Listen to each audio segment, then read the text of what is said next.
Welcome to Bahamarico. I'm your co-host Timmy. And I am Brian Fonseca, as Timmy likes to emphasize. We are back. We are back here on the Bahamarican Boys. Alex Toledo is joining us from Five on the Floor, Five Reasons Sports. Alex, this is your first time on the show. If I'm Yeah, not yeah. Finally, we got him. The man, the myth, the legend. He was too busy for us. He was too busy at the games, on the pods. Hardly.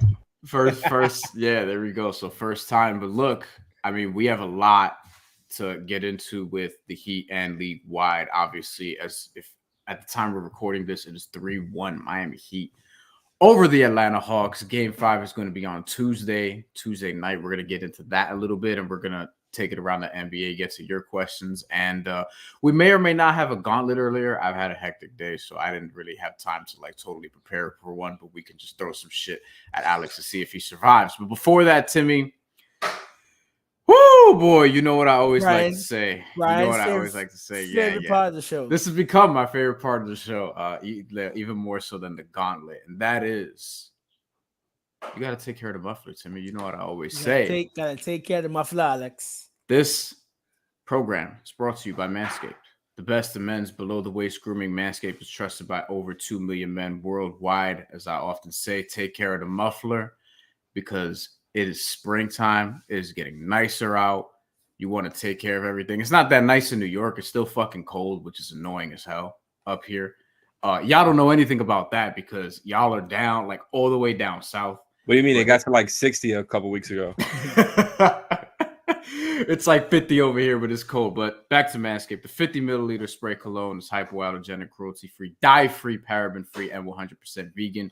Check out the Perfect Package 3.0 with all your essential below-the-waist grooming needs. Lawnmower 3.0 trimmer, as we've talked about, and the crop formulations, which is deodorant for your nuts. Join the movement for all your below-the-waist grooming needs. That part always gets me. And this is the important part. Code 5RSN at manscaped.com. Get 20% off plus free shipping. 20. That is 20% off. Manscaped code 5RSN. All right, starting with the show. Timmy, run point. Heat and five. No, we always for the last 3 playoffs, we always say Heat and five, and we'll come to a situation where we could get the Heat and 5. So Alex, talk to us. It was I like the question. I think Ramadan asked Jimmy last night, how was the pressure between going up 3-1, 2-2? How you feeling, Alex, about this Heat team? Feels good, man. This is what Heat and 5 looked like. This is what this is what we were expecting. Now, look, a lot of people were a little shook coming into the game last night, and I'm going to try to be objective here. Have some guts, all right? That was ridiculous, man. We were talking about the Atlanta Hawks, and that team only got to the conference finals last year because they played the New York Knicks, who couldn't get into the play-in this year, right? And the damn Sixers with Ben Simmons and just about nobody else, because you already know what happens to Tobias Harris in the playoffs. They didn't have Harden and Maxey like they do now. But, to take that pressure off of Tobias. But no, seriously, I just think this is what it was going to look like, even though they definitely, I had some thoughts that they maybe could have lost last night's game. I still felt like, the Hawks are the exact type of team that you could lose a Lowry to and still survive. They're just so soft defensively. It seems like, and after tonight, after last night, I feel the same, that Trey and the Hawks just really had not figured out what to do about the Heat's defense. And, they had one guy go off with DeAndre Hunter, but the rest of that team was pretty much neutralized, right? And it's just kind of like, if the other guys aren't going to beat you, it's done, because it's not going to be Trey. He has, just as many assists as turnovers, and more turnovers than actual field goals made. Shout out to StatMuse. And so that's it. That's the game plan right there. Because if they're not that extremely high octave offense, that's it. And that clip that has gone viral all day, where Trey saw Jimmy and Bam and Tucker on the same possession. That's every game. Yeah, that's really hell on earth. I don't understand. As Trey is barely 6 foot, having to see 6'5", must see 300 pounds of muscle. Tucker, Jimmy, and Bam that. It literally, and you can see he's so frustrated. I saw his dad tweeting about this ref. No, it's not refs. Your son is getting locked down. And I don't even know what the Hawks can do this year. I mean, even though, like that game they won, we know it's gonna get one. That they are that prolific, and we saw Larry went down that game, so maybe that knocks them out of their sails. But Heat and Five, Brian, what you think? Look, he's not playing well enough to have him and his family complaining about the officiating. As I tweeted out last night, and this is a overly simplistic way of looking at it, but if I'm looking up and Jimmy Butler has 122 points over these first 4 games, and Trae Young has 66. Yikes. I mean, that tells a big story there. Trae Young has 2 games. People were pointing out to me that where he's been outscored by Kevin Knox, which is interesting. And look, I just revert back to Timmy. I talked about this earlier. The whole, it was almost a consensus outside of people who, one, value defense, and 2, I guess, watched the Miami Heat a ton, where Trae Young was thought to be, and this was our theme for last episode, the quote-unquote, Timmy, the quote-unquote best player in the series, which I think doesn't fundamentally matter, right? I think whoever's the best player in the series, all right, who cares? If you think it's Trae, if you think it's Jimmy Butler, it's Jimmy Butler. But if you think it's Trae, whatever. And for me, one, I took that as okay, people aren't valuing defense. That's why Trae Young is sort of getting that end of that. But then also it's somebody pointed out to me today, oh, the difference is Jimmy's team plays defense or whatever the case may be. And I'm not going to fault him for that, because Trae Young doesn't even try defensively. 1, 2, this team, and Alex, you could speak to this. This is a Jimmy identity team. If there's ever been a team that's truly been Jimmy Butler's in his career, it's this one, isn't it? Yeah, no doubt. And I think it's kind of I was thinking about something like this recently. It's kind of like a hybrid of Jimmy and PJ, UD, just those guys in general. Because I feel and I talked about this on 5 on the Floor, they always say this, that, we go as Jimmy goes. But then, somebody might say PJ Tucker is the heart and soul of this team. And I'm like, okay, so we're getting into semantics, but I also agree with that too. And it's that's what you're saying isn't wrong. And that's whole stretch when he basically did the two little to Trae.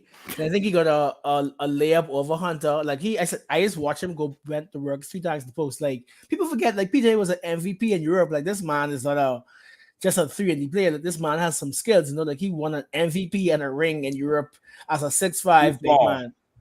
Too small. Way too small. I saw PJ, they were running one-on-ones at practice, and they do this every time. Problem is I only went to 1 practice this season.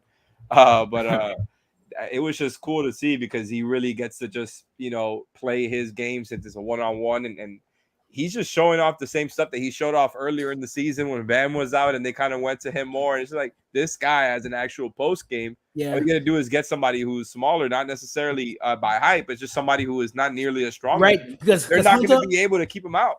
Right. Because Hunter is about 3-4 inches taller than him, but it didn't matter. It didn't matter. He backed him down. Even he is pretty strong. Obviously, he's not going to be as strong as PJ, but it's impressive, because at that point, I think PJ was just revved up. And then they actually ran the play the 3rd time, which I thought was hilarious, when he had Okongwu on him, which is way bigger than him. So, I mean, PJ is awesome. I think he might be their second best player during this series. It's either him or Bam. And I know that's saying a lot, but I just think PJ has been incredible, especially the past 2 games on the road. I've been very impressed with how he's neutralized Trae Young when he's needed to.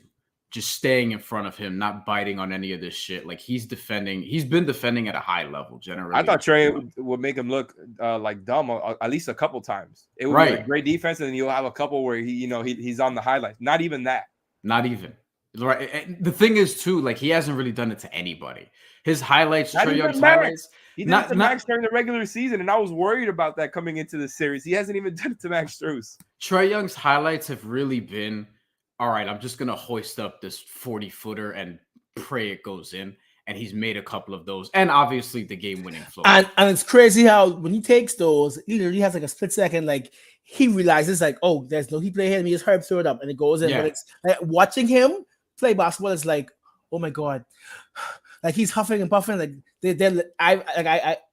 played in a church tournament when I was younger.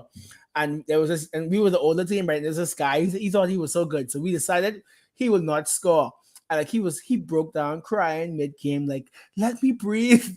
Like, and I saw a tweet last night saying, "Oh, this could have been a great series, but the Heat are doubling Trey every game." Yeah, because they want to That's a good win. analogy. Yeah, I mean, There so was a there was a quote that I'm looking for that he said after the game that I wanted to pull up because it was crazy, and he basically he hadn't led been Gordon. guarded like that since like high Yeah, school or something. yeah. That he yeah, said Like he middle hadn't been school. I don't guarded remember like what it was. It was one of those. yeah, yeah, it yeah. was something along those lines. I'll try to find it, or David, you could find it But and let but us know. but I Oh didn't wait, hold on. Go I ahead, didn't even hear Timmy. that Go ahead. quote. I didn't even hear that quote. But like I said, it reminded me of when we played a church high school league and be like, we're gonna box this one guy and he will not score on us. He will not. It's a great theme though, because that's kind of what happened and what is kind of been happening in the NBA is like defense just matters, man. It always has, always will. It doesn't matter how the NBA evolves. The defense might look different, but elite defense relative to what's going on, it's just always going to win in the playoffs. Like obviously you need offense as well. There's a baseline of good offense, but like winning teams are always great defensive teams. It's like just look back at every single past champion. They were all very good to great to elite at defense at the very worst. And it's just like, I don't know. It bothers me. I guess people will start understanding that after seeing what the Celtics and the Heat have done, this past first round, where they just completely neutralized guys who, were certified bucket getters. Obviously, KD's on a whole other level. That's just something I've never seen from him before ever in my life. But it's just impressive. Like you get a bunch of guys who are very good to elite at defense. You have a game plan around taking off, scheming away the best player. And a lot of times it's going to be hard to beat, man. You're going to really need to rely on the rest of the guys. And that's what makes me like just comfortable about any series in a vacuum when it comes to the Heat. And that actually was my next point because people keep forgetting, and I am people. Tatum was actually a solid defender. Like Tatum carries my fantasy team, so I rock with Tatum's scoring ability. But like He did a great job on. But if you watch like one on one, he's guarding Kyrie and KD on switches, and he's also going to the toe and scoring. Like Tatum really is good with 24, but I always forget he's actually a much better defender than giving credit. Like we always think of Jaylen Brown as a defender, but Tatum also can hold his own. Like KD really looked horrible. Like I have not seen KD look that bad in a long time. I found the quote. So Nikias Duncan, basketballnews.com, included this in this piece, where Trae Young says, quote, I haven't been guarded like this consistently since high school, and obviously it's a lot better competition, referring to now. It's hard for me to score a lot through the double teams and face guards at this level. It's a challenge for me. I got to learn to fight through it and make it easier for myself and for my teammates. And then there was another one about like, how, here it is. If you're watching the game, you'll see that they have 5 people in the paint when I have the ball, which for him has to be a terrifying feeling because it's like, all right, what do you do? And he's the smallest person out of those 5. Like the whole starting lineup is able to guard him. Which is tricky. I actually want to get to Bam here in a second too. But Timmy, you have something you wanted to add on this? No, we was going to the subjects, but since we are like, what is going on with Bam, Alex? What do you think? Is it COVID fog? Is it what is it? I don't know about COVID fog. I mean, shit, maybe. I have no idea. I don't know what's. I think it's more to do with his general.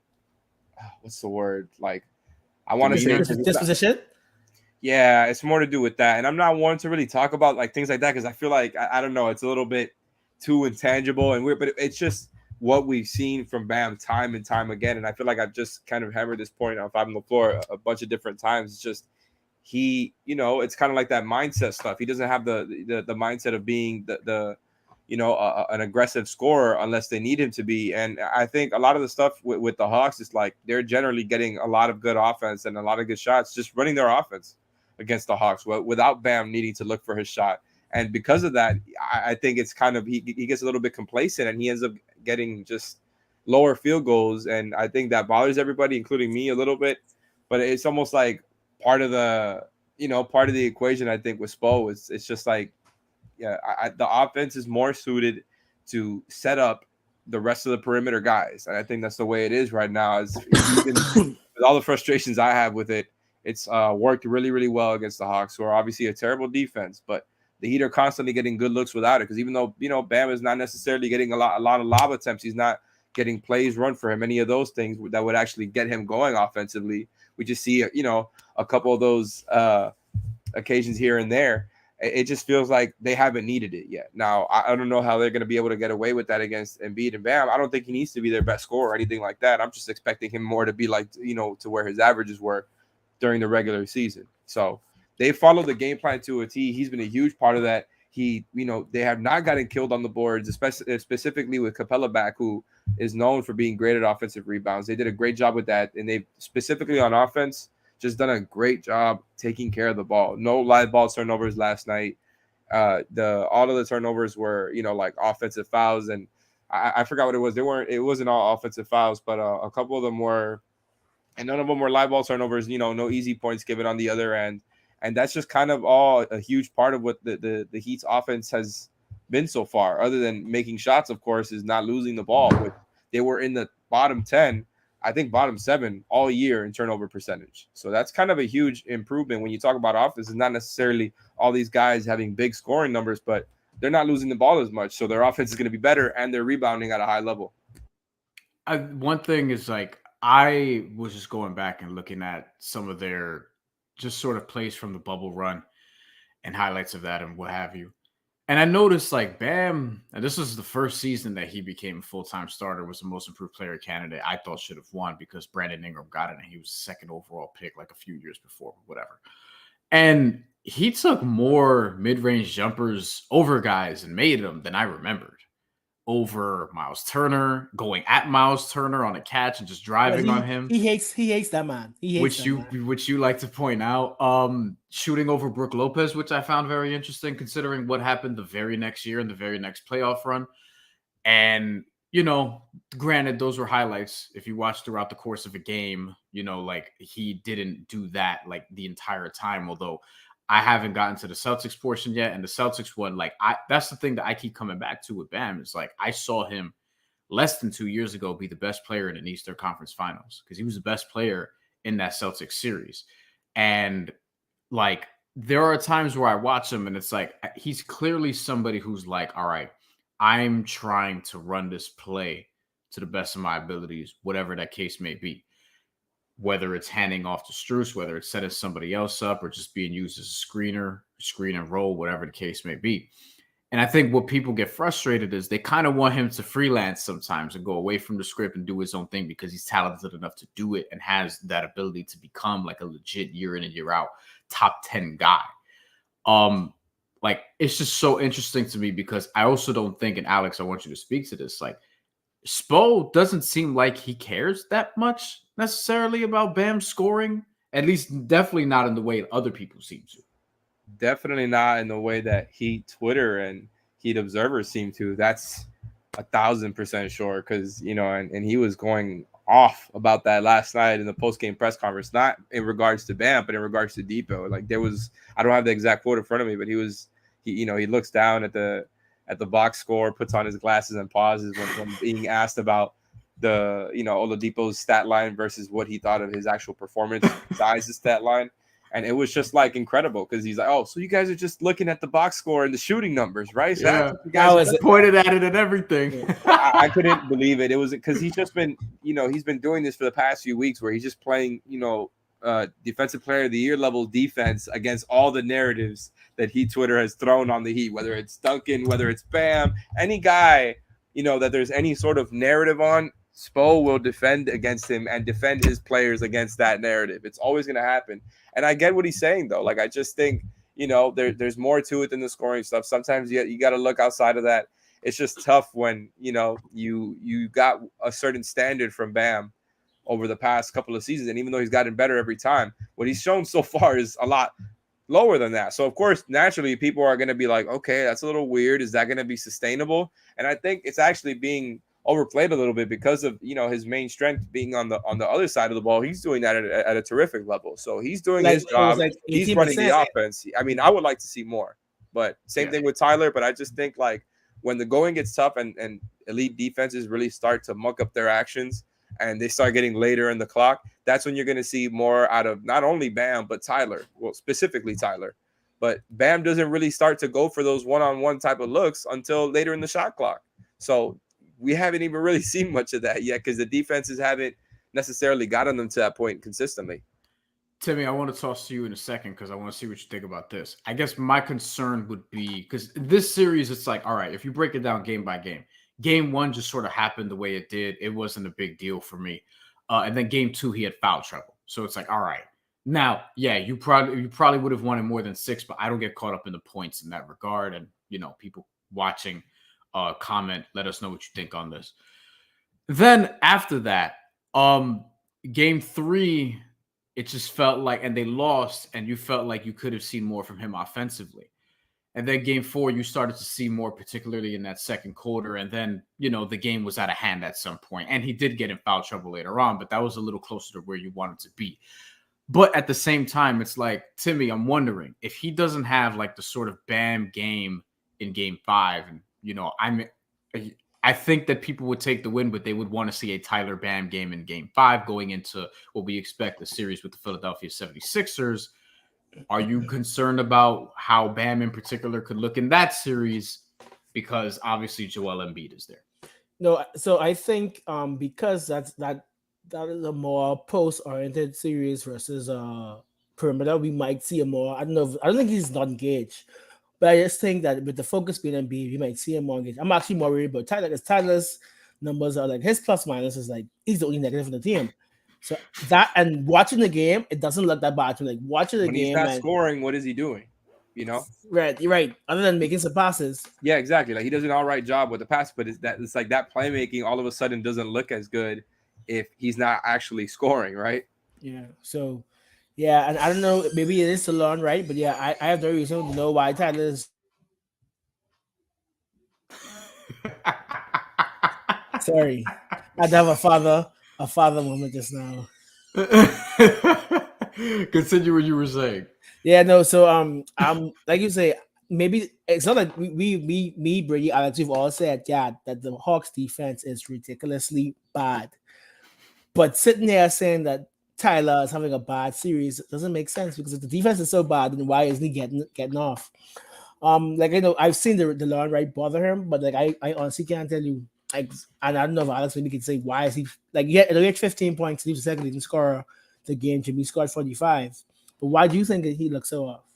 I'm not sure, man. Like I think this stuff is a little bit hard to explain sometimes because we can all hammer how bad the Hawks defense is, but then you got Bam and Tyler, who everybody is kind of rushing to hand over the torch to as far as being the biggest parts of the offense are not living up to that, right? And maybe it's because that's not what they're thinking about, right? Like I don't know how much they go into games thinking about a certain amount of attempts or points. I don't know if that's talked about beforehand. I don't know if it's just about running the offense for them, right? And that's just what it might be versus the Hawks. Like the same thing I was kind of talking about with Bam. It's like things are going so well, they're not forced to do more. I'm expecting a big Tyler series versus the Sixers. And Brady pointed this out on 5 on the Floor, and I couldn't agree more. They're going to be in a deep drop a lot of times. He's gone up versus the Sixers before.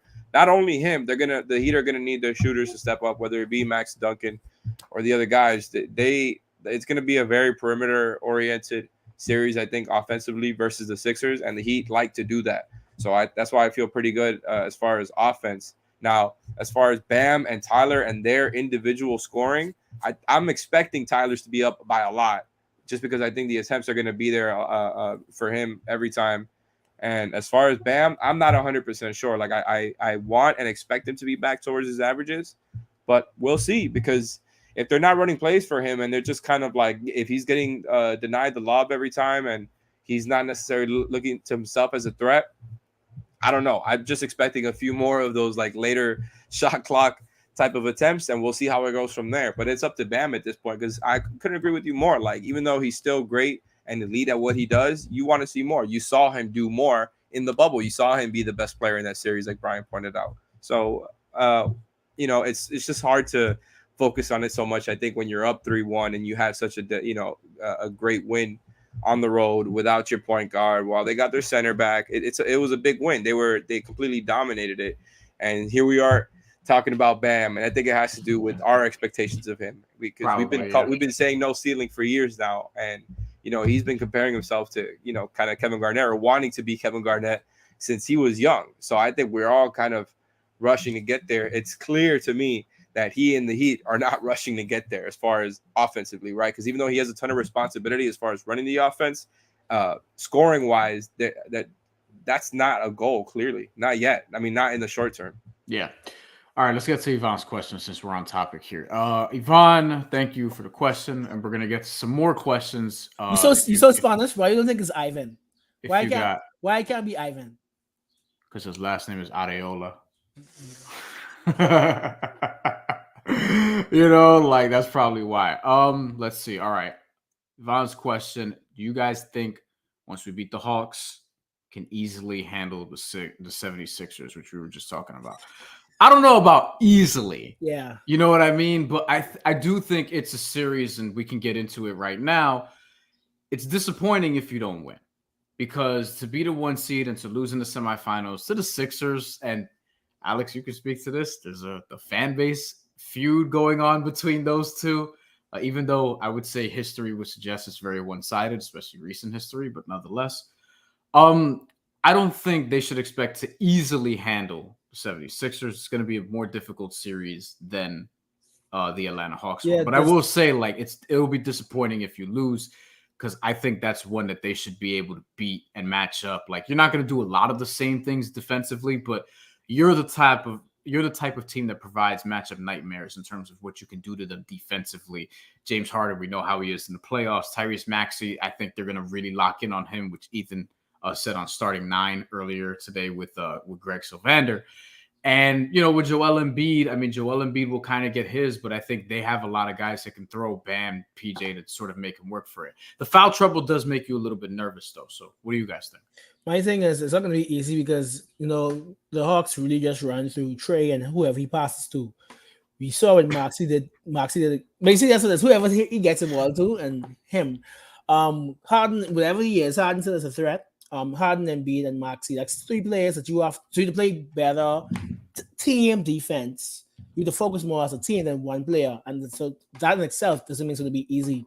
But I agree with you. I do think he can still beat the Sixers. I mean, exposed to my scientists, I could just see him coming up with the flummox Harden and Maxey. Yeah, like we know, like Alex said, Tobias Harris disappears in the playoffs, especially as it gets per round. I mean, and they haven't made it. This group has never made it to the conference finals, so I don't expect it now to be the first time, you know. But yeah, I look forward to it just because I want to see how. We saw he turned Trae Young basically into what, like with Bobby Gibson. I don't know, like, so I want to see how Spo turns Embiid. And sad to say, we missed the bigger picture. Embiid basically has half a thumb right now. He tore the ligament completely. Yeah, you know, so that's a factor too. And you saw me say this in a group chat. Like, look, if you're playing with an injury, you're still playing. So like. And the Heat is the most physical team in the playoffs. Period. So look, you got to hit his thumb. You know what I'm saying? That's what you got to do. If I'm the Raptors, it's just saying, look, it's all his hand's gonna be on the ball, and you're gonna reach for it. Like, you might as well. You know what I mean? But Alex, what do you think on this Sixers series? You don't expect it to be easy, but you would expect the Heat to navigate this comfortably. Yeah, that's kind of where I am. Like, I think maybe not comfortably. I think it's going to be a tough series, just because I think Embiid finally has the types of threats around him offensively that make it harder to really make Embiid work, right? Because if you're going to start kind of focusing all your defense on Embiid and constantly selling and cheating off the other guys, I think that's where the Heat can get in some trouble, right? And that's kind of been their whole thing defensively, right? Is giving up threes. I've said it all the time. They give up the most amount of threes when you look at shot distribution percentage in the league. And the Sixers have a lot of guys who can shoot. And now Tobias Harris, I always make jokes on him just because he's not the guy that, you know, he's paid to be. And I'm not one to point out contracts, anything like that. It's just, you know, he constantly plays down in the playoffs when it really matters. And I think in the situation that the Sixers are in right now, he's kind of in a good role because that pressure is not on him. I think it's already been shown that Maxey's ahead of him in the hierarchy offensively, and maybe it's a stupid thing to be talking about. I just think, like, when you look at Harden, who's an awesome playmaker, maybe not as good of a scorer in the playoffs, he's still making their offense run. You know, Embiid is obviously one who makes their offense run with his offensive post threat and how many times they're going to get him. I'm interested to see where the Heat give up things on defense, because I'm like worried that, I'm interested to see if they're gonna have Bam one-on-one on Embiid all the time. You can't get him in too early foul trouble, or else it's gonna be too much Deadman. Even though I want Deadman to be in the series. Sadly, some year if Bam gets too deep. No, that's not gonna happen. That would have to be like an extreme circumstance where Bam and Deadman are out. Even then, I think he'd go to PJ at the 5 before maybe even Haslam, to be honest. Yeah, I mean, Haslam, go hit his hand. You know what I'm saying? I've guarded Shaq before. All right, I don't know if Omer's ready for all that. But really, like if you're really focused on Embiid, I think you got to be careful how you guard the other guys, because they tend to help off of everybody all the time when you're just talking about trying to neutralize stars. So if they're doing that, for example, with Harden on ball, that's where I start to get worried. Right, because it's either going to be Harden or Maxey with the open 3, and Maxey is really good. Do not help off Maxey. That's my whole thing with this series. Don't help off Maxey and Tobias. Let Harden beat you one-on-one. That's how I feel personally, because I just don't think LeBurse is, everybody has pointed this out. LeBurse is not where it used to be with Harden. And so obviously you have an incredible amount of help defense and elite defenders around him. I think you definitely take the risk of what Harden can do to you one-on-one, and don't sell out, even though that's kind of been the baseline defense, right, is to sell out and rotate, right? Because they're not going to leave him wide open. It's always about, the Heat are very comfortable in rotation. That's what they like to do. But I think that it can get really risky when you're talking about a team like the Sixers who have shooting around those guys. That's how you can get these guys going easily who might not get going otherwise. So let's take Davis' question also. Go ahead, Timmy. No, before we get to these questions, we want to hurry up, do a quick look around the league before we run out of time. So I started about yesterday and watched the Nuggets and Warriors game. I expected the Warriors to sweep, but my lord, Jokic is. Do you guys think Jokic will actually get the MVP, or is he going to get Embiid? No, I think he's going to get it. I think he's going to get it because he's. I mean, look, one, he's been that good. He got my vote, but. I mean, I don't have a vote, but you know what I mean. Yeah. But at the same time, he's just that good, and that team has just not been. And Jamal Murray and Michael Porter Jr. are out, and I don't think him being MVP is even an analytics argument. I know some people are saying that, but the dude had 2,000 points, 1,000 rebounds, 500 first ever, something nutty like that. Like those are just regular ass stats. So what was strange? Curry missed the most free throws ever in his life yesterday. He missed 4 free throws. The last time he missed 4 free throws, he was still at Davidson. So that was kind of strange, And they lost a pretty close game. So if Curry had made his free throws, they may be home resting, You wanted Heat Suns or Heat Warriors? I forget. Any. Both are Bahamians, so it doesn't matter. Both. DeAndre and Klay Thompson. Yeah, so I'm fine with you. Want either or. Okay. Yeah, look, if the Heat are going to have a hell of a time trying to get there. Let's get to David's question, because we do have a couple here. David had a few of them, but there was one. All right. Besides better or more sound performance for Bam and Hero, what do you guys think is going to provide this kind of boost? Honestly, if everyone else does exactly the same, because look at what we've done. PJ had 16 points. You had Duncan had almost 30 points. Depot gave what he gave. Like PJ gave. Everyone is clicking. Like only thing we're missing right now is the 2 blue guys, the 2 Kentucky, the future of the team. So of course, it's give and take. So a good Hero and Bam night might mean less for Tucker or less for Gabe. So I think at this point we just need at least 3 to 5 players a night to just be clicking at this point. All our 8 men, you need at least 3 to 4 just locked in. Because we've said all season, the Heat isn't a 1-man show or a 2-man show. This is a team, so you need a minimum of 3 to 4 guys really clicking. And that's how I feel about it. Yeah, Alex, what do you think on that? Yeah, I'm with you there, because I think they're a team that's always been more about the depth and the amount of pieces and it's just kind of what they can do as a team more than about their best players, and that's just kind of something that we've tried to point out over and over. So it's just got to be about everybody being on the same page, specifically executing whatever game plan they're going to throw out there on defense, even if it's the one I don't like. Because I think, always going to trust Spo with that. He's obviously the best coach in the league, or maybe not obviously to some people, but you're going to, Spo is going to be ready for the series, right? He's going to dig in, I think. So all the different types of things he can do, because we've seen him do that over the past few seasons. He's thrown out plenty of different coverages versus different types of players. And I think now in the playoffs is when he really gets into his bag, and when he starts having specific rules for specific guys, like he did to Trey, or like he did to Giannis in the bubble, or you know what I'm saying? Just like people who are considered quote unquote problems, right? Yeah. Spo is a problem solver, right? I think that's the kind of the whole thing. So I'm just very interested to see the team kind of execute the defensive game plan first and foremost. I think it's going to be the most important thing. They've pointed out over and over throughout the season that usually their offense is not good if they're not defending at the standard that they expect for themselves. And that's just kind of the whole thing. The blueprint for this team from the start, before seeing any of what we saw this season, before seeing the jump from Tyler, Bam take his slight improvements and all of that, all of the things that we've seen, Max, Caleb, etc. Like the blueprint was always elite defense that's going to just, take anybody out, right? That's kind of the whole thing, is that we got problem solvers. We've got a solution for whatever you're going to throw at us.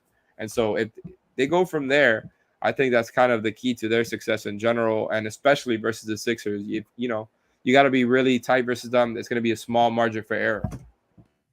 We always start getting more questions towards the end. This always happens. David, give us Cornelius. I want to attack this one. Why do you guys make so many, and thank you for the comment, why do you guys make so many excuses for Bam's offensive game? I wouldn't call them excuses. I would say they're explanations. Yeah, game plan, Yeah, like, look, I Probably really how do. I see it, man. I think, what was that, Alex? No, just saying, I just call it how I see it, man. I think we've all pointed out different ways that Bam is just not that guy that people want him to be yet. Like, that's just kind of what I've been trying to point out.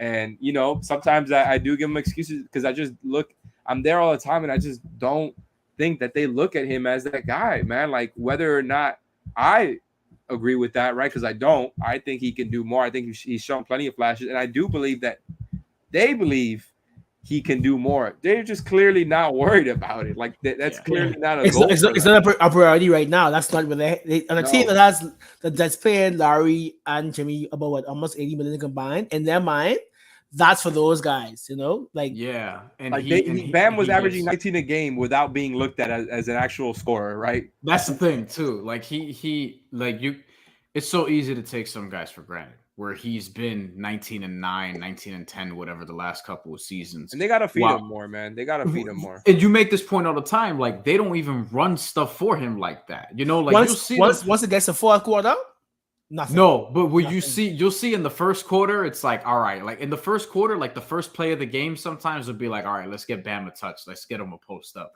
get the big guy involved, whatever the case may be. I also think we can't lose sight of this, like to be a defensive player of the year candidate for now 3 straight seasons, because I think in his breakout year, I think he also finished 4th or 5th or something like that. So he's been top 5 for 3 years. To be a defensive player of the year candidate and to be a top guy offensively is very hard, and this is why people like don't typically do it. Like Giannis is an outlier. Rudy Gobert does not have an offensive game that you're fearful of. Bam's above that offensively. He's a better player, right? So for me, it's not like excuses necessarily, but like right now, there's still a Jimmy-led team, and Tyler Hero is going to come in and get his, because if Tyler Hero, the difference is if Tyler Hero's not scoring, what is he going to be out there for? With Bam, it's like, even if he's not scoring, if he goes, he's not going to do this. But if he goes back to averaging 15, then he's going to do everything else still. But at the same time, he averaged 19 during the regular season. And right now, I also will say, like, look, having COVID, not being able to go to the Bahamas or whatever, didn't expect him to have a big series anyway. So there's that as well. All right, we had another one. KYD says, or Kid, I guess it's Kid, right? Do you guys think that Depot's minutes will be dependent on Lowry's health? I know he will surely be in the rotation with Kyle sitting out game 5. But do you guys, follow-up question, but do you guys see the possibility of Depot playing with Kyle? That's interesting. I do think we see Depot in game 5. Alex, I want to throw this to you. Do you think that he'll stay in the rotation given what we've seen? Or maybe that's dependent on game 5, but do you think he stays there when Kyle gets back? I think it's really tough to say. Like, I'm probably leaning on no right now, especially because, even though I've always just been a proponent of Depot as far as him coming here, and still even now wanting to see him in the rotation just because he provides some of that rim pressure that we feel like we're missing, right, from the rest of the rotation. It's just kind of at the point where it's up in the air. Like I said on 5 on the floor, it's unsure, especially, that was one of the things Spo was ranting about last night, that 9-man rotation. He said, you guys are overthinking it, right? It's not a 9-man rotation. It's a playoff rotation. He said it was a 15-man rotation, which is obviously an exaggeration, right? But just in general, I think Spo is basically just saying, obviously not trying to give his cards away either to Doc Rivers, but he's just saying, like, anybody can play. Like, we've got a lot of skilled guys who are really good at certain things, and anybody can play. And so Depot has shown that he's still got stuff in the tank, and I think Spo has wanted to reward that work that he's put in for trying to come back, and then he's given him playing time here and there. It would be cool to see him going forward, but it's like, I don't know. You can't say Gabe. He's been awesome, not only defensively, like we always give him credit for. They're going to need him for Maxey, but, taking care of the ball on offense and just being, in general, a good backup point guard, doesn't make a lot of mistakes, knows how to run the offense, right? And then you talk about Caleb and all the things he's great at defensively. You can't bench Max. And this commenter is basically pushing the deep over Duncan agenda. And I get that. I get why people are doing that. I'm not even, like, making fun of it or anything. Like, it's fine. Duncan has been pushed out of the rotation when he's not shooting well. And so you're going to have these thoughts where it's like, okay, if you're not going to play him much, just go kind of all in on defense and take whatever Depot's going to give you on offense, because when he's going to the rim, it looks good. So I get those thoughts. I'm not clowning him at all for that. I'm just not sure that Spo's there with that, right? Especially now with the Sixers coming up, like I said, having their bigs in a deep drop all the time. That is very, very good for Max and Duncan, right? So I think our shooters really get off against the Sixers. Like, I don't really see Depot playing unless Larry really has an issue with his hamstring. But for sure, I'll see, like, Hero, Max, and Duncan. Like I can understand last night Duncan not playing because we needed Depot to really get into Herder or Trey. But I don't really see Depot being a need per se against the Sixers unless, like, there's injury or, like, there's ridiculous foul trouble. You don't think he overtakes Duncan at any point in the playoffs? Like, do you think there's a threshold that he plays well enough to where it's Boston? Where it's like undeniable. Yeah, maybe a Boston matchup. Yeah, Boston. Milwaukee too, I would probably say. Yeah, Boston. I can see Duncan, like, not playing. Like, yeah, I can see that. The Bucks drop super. I mean, they drop all the time too. So I feel like that would be a good one for him theoretically. But I don't know. That's why I feel like there's a lot of, like, pros and cons for these types of things, where it's like they have a lot of guys, I think, that are a similar skill level, and they're all just kind of good at different things. And Spo just kind of gets to do whatever he wants with it now. That's why I'm like, Spo is in full mad scientist mode right now when it comes to the rotation and putting in guys when he wants to, and it's all about the matchups. So I just think it can kind of go everywhere. Like, we might not see Depot again after Game 5 if they win for the rest of the playoff run, for all I know, or maybe he's playing next series. I just don't know, because of all the reasons I said. It feels like I really don't know who's going to get the bulk of the minutes and who's going to get cut out. 2 more questions and we get out of here. All right. Yeah, this one Good point. He hates Gabe. All right, let's read this one. Isn't Gabe historically good against the Sixers? And especially with how the Sixers play ball, it's going to be a shooters galore. Guys? Yep. Think so? All right. So I think this is interesting too, because Gabe is probably, because when I see Gabe, I always think about defense first in terms of how he's going to be utilized and who would he be on. And obviously we've seen him face guard Trae Young a bunch of this series. I think with Philadelphia, he's probably going to get some responsibility on Maxey, which is going to be fascinating to watch. Timmy, what do you think about that potential matchup if Gabe Vincent is going to have to stay in front of Tyrese Maxey, who's had some good playoff games? I like what he's doing against Trey, so I'm actually excited to see what he does against Maxey. I think that would be interesting. Give us another one, David, before we get out of here. All right, David again. Did you sense a Butler's intention towards Spo finding more minutes for Depot? Any palpable thing there? Alex? I'm confused by the question. I'm trying to figure it out. I think he's asking if Jimmy tried to force more Depot minutes after the interaction last night. Do you think okay. Yeah. I see it. Okay. Now I see that. Yeah. There you go, Timmy. I mean, Jimmy's so defiant. He's so damn defiant. So maybe that's definitely not out of the cards. I definitely don't think there was any sort of beef at all. Not that I know anything, but that's clearly what Ethan and Leif have reiterated. They're the ones that know stuff when it comes to what's going on with the team. So I defer to them. And as far as me being around them, like, I don't know. Like, I obviously wouldn't know what their relationship is like. It just all seems like a lot of BS. Skip Bayless has never really been that guy who reports things like that ever as far as I can remember. Because he's been around a long time. But I just thought the whole thing was super overplayed, and it's more of a fit thing. I think that's all we have for this week. I would just put that out there on record though. With Kyle Lowry out, I was saying I would like to see Depot in this game, and I'm not somebody who's been like banging a drum for him because I understand fit and things of that nature and what you need. I do think though in the playoffs, given what he can do and how he looked defensively, I would like to see him more going forward. That's what I would want to see. So, as long as he attacks the rim, less of those pull-up jumpers early on from that game, and more. He was trying to make a step back three so badly in that game. Like he kept trying to step to the right. The jumper needs to come after he's gotten the rhythm from going to the rim. That's the thing. He had the order inverse. And they need that because one of my issues with the Hawks, with the Heat against the Hawks, has been they've been driving to kick, and not necessarily attacking the rim as much as I felt like they should have. Settling for a lot of open jumpers, open looks, and things of that nature, but things that they could get later on, et cetera, et cetera. So I think Oladipo helps balance that attack so long as your shooters are coming through just enough, being Tyler Hero and Max Strus, and I guess Jimmy Butler now because he's become a shooter all of a sudden and is working with what's the dude's name, the white boy whose name is escaping me, the shooting coach, the really famous one. Yeah, no. It's another one. I don't know why I'm forgetting his name. Chris Brickley? Brickley, yeah. He's been working with Brickley. It's so crazy. Brickley works with like Drake and J. Cole, so like Jimmy is like super Hollywood now. Yeah, well, he got the commercial playing during the playoff game, so it is what it is. But Timmy, take us home for this. So week. thank you for coming to Bahamarico. The next time you see us, it will be round 2 of the Eastern Conference. I'm calling it now. This is over. The series is finished. Can't wait. I can't wait. So see you next weekend. Monday we will be back. Heat and 5. Monday we'll be back with another show. Bring your questions, your comments, your concerns, and we will bring whatever you need. So yeah, take care.